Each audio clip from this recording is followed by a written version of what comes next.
Welcome back to the Dutch Investors Podcast. It's great to have you here for episode 3 of Same as Ever. If you've been with us for the first 2 episodes, you know we are dissecting Morgan Housel's book Same as Ever. We've talked about how history hangs by a thread and how our expectations can trap us. But today we are going even deeper. I want to slow down and really look at the mechanics of how things grow, how they break, and how they survive. Today we are discussing 5 big new themes: the danger of growing too fast, the creative power of stress, the speed of tragedy versus the slowness of miracles, the power of tiny things, and the paradox of being an optimist and a pessimist at the same time. Let's dive in.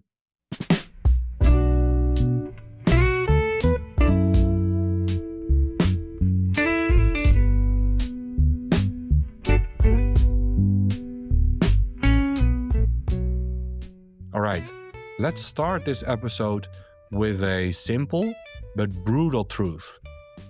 A good idea on steroids quickly becomes a terrible idea. Housel opens this chapter with the tragic story of Robert Wadlow. You might know him as the Giant of Illinois. Due to a very rare abnormality, he never stopped growing. By age 11, he was 7 feet tall. When he died at age 22, he was nearly 9 feet tall. On paper, he sounds like a superhero, but the reality was grim. He needed steel braces to stand, he had little feeling in his legs, and Housel writes, "You can triple the size of a human and expect triple the performance, but the mechanics don't work like that." Wadlow died from a blister on his ankle that got infected because the circulation couldn't keep up with his size. The lesson here is about scaling. Biologist J.B.S. Haldane wrote that for every type of animal, there is a most convenient size. A flea can jump 2 feet high, but if you made a flea the size of a human, it wouldn't jump over a skyscraper. It would collapse under its own weight. This applies directly to business. In 1994, Starbucks had 425 stores. By 2007, they were opening a new store every 4 hours. It was far too much. The Starbucks experience watered down. They ended up closing 600 stores and their stock price fell 73%. As Howard Schultz said, growth is a tactic, and when undisciplined growth became a strategy, we lost our way. There's a perfect example of this from the natural history that isn't in the book: the Irish elk. Thousands of years ago, the Irish elk evolved massive antlers to attract mates. The bigger the antlers, the more success they had. And it was a good idea, but evolution acted like a runaway feedback loop. A good idea on steroids. Eventually, the antlers spanned 12 feet and weighed 90 pounds. They became so heavy that the elk couldn't lift their heads to eat properly or navigate through the forest. The very trait that made them successful eventually contributed to their extinction. They grew beyond their convenient size, and the same goes for businesses.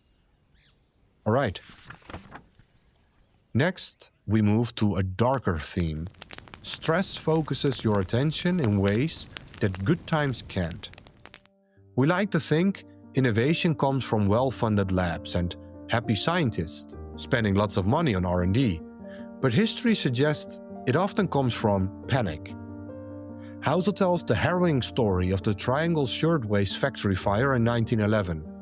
A fire broke out in a New York garment factory. The doors were locked to prevent workers from taking breaks. Firefighters' ladders were too short. 146 people died, many jumping from the windows as crowds watched in horror. This was an absolute nightmare. But from that nightmare came Frances Perkins, who witnessed the fire. She later became the Secretary of Labor and said that the New Deal began in spirit on March 25, 1911. That horrific tragedy forced the creation of workers' rights, fire safety codes, and labor laws that we take for granted today. The biggest changes and the most important innovations don't happen when everyone is happy and things are going well. Look at the 1930s. We remember it for the Great Depression, but it was actually the most productive and technologically progressive decade in US history. Because factories were desperate, they had to find efficiencies to survive. A great example of stress-induced magic outside of the book is the Black Death in the 14th century. It killed a third of Europe, an absolute apocalypse. But that massive loss of life created a severe labor shortage. Suddenly, peasants had leverage. They could demand higher wages. This broke the back of the feudal system, where peasants were essentially property, and laid the economic groundwork for the Renaissance. The greatest cultural explosion in history was in part a reaction to the greatest plague in history. Fascinating, right? This leads perfectly into our third theme. Good news comes from compounding, which always takes time, but bad news comes from a loss in confidence or a catastrophic error that can occur in the blink of an eye. Housel uses the story of President Eisenhower. In 1955, he had a massive heart attack. It was very sudden. It was terrifying. That is how bad news works. It's an event. It's Pearl Harbor. It's 9/11. It's a crash. But look at what happened to heart diseases since then. The death rate has dropped 70% since the 1950s. That saves 500,000 American lives every year. But there was no headline that said, heart disease mortality drops 1.5% this year. It happened too slowly to notice. Growth always fights against competition that slows its rise. But everyone gets out of the way of decline. Creating a human takes 9 months of complex biological compounding. Destroying one takes a second. I think about Moore's Law in computing.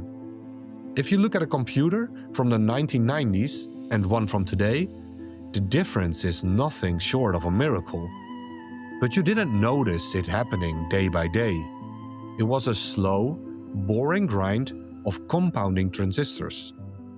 Contrast that with the collapse of the, Silicon Valley Bank in 2023. It took 40 years to build that bank into an institution.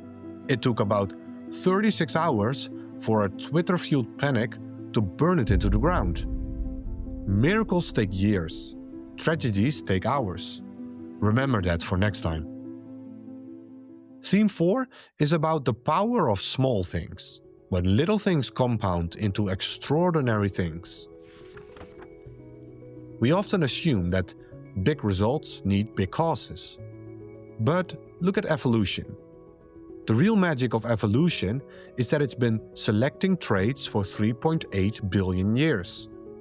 The changes are tiny, but if you give them 3.8 billion years, you go from single-celled organisms to Shakespeare, to the atomic bomb, to humans working on computers, to robots. Housel also mentions a Yale study on obesity. We think obesity comes from eating too much, and that can be the case. But the studies show that it's not necessarily large meals. It's eating more small snacks throughout the day. And then there's the example of nuclear weapons. We built huge bombs, like the Tsar Bomba, which was 1,500 times stronger than the bombs dropped on Hiroshima. But the real danger weren't the big bombs, it were the small ones. Tactical nukes. Because they were small, leaders were more tempted to use them, which would trigger the big ones. Small risks weren't the alternative to big risks, they were the trigger. Let's look at the assassination of Archduke Franz Ferdinand. This is the ultimate tiny thing. A driver made a wrong turn in Sarajevo in 1914.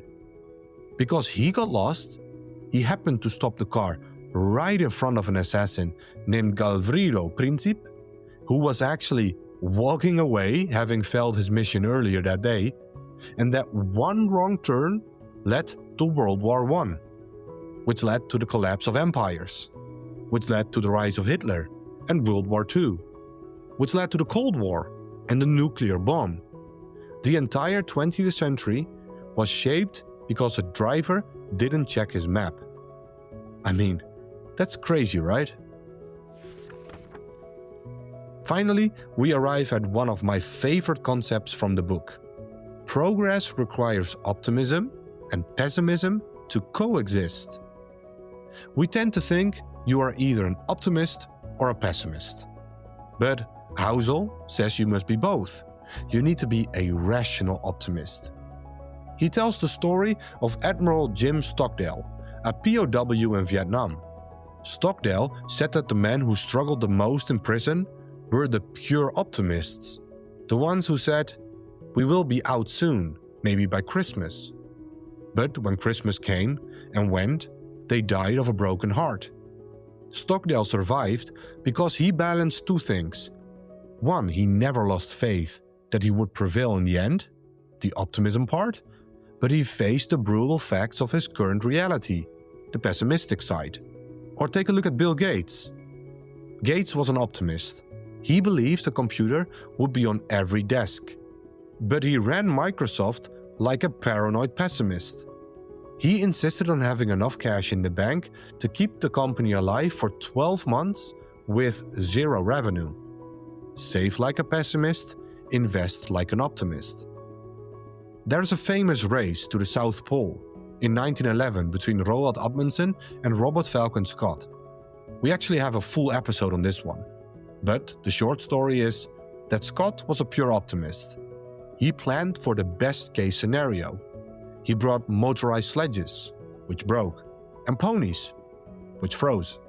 He didn't bring enough food. He and his team died on the ice. Amundsen was a paranoid pessimist. He planned for the absolute worst. He brought dogs. He brought way more food than he calculated for than what he would need.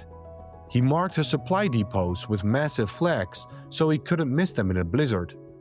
Because he was a pessimist in his preparation, he had the luxury of being an optimist in his execution. He won the race and returned safely. So, as we wrap up episode 3, think about where you fall on these spectrums. Are you trying to grow fast, like the Irish elk? Are you letting stress defeat you?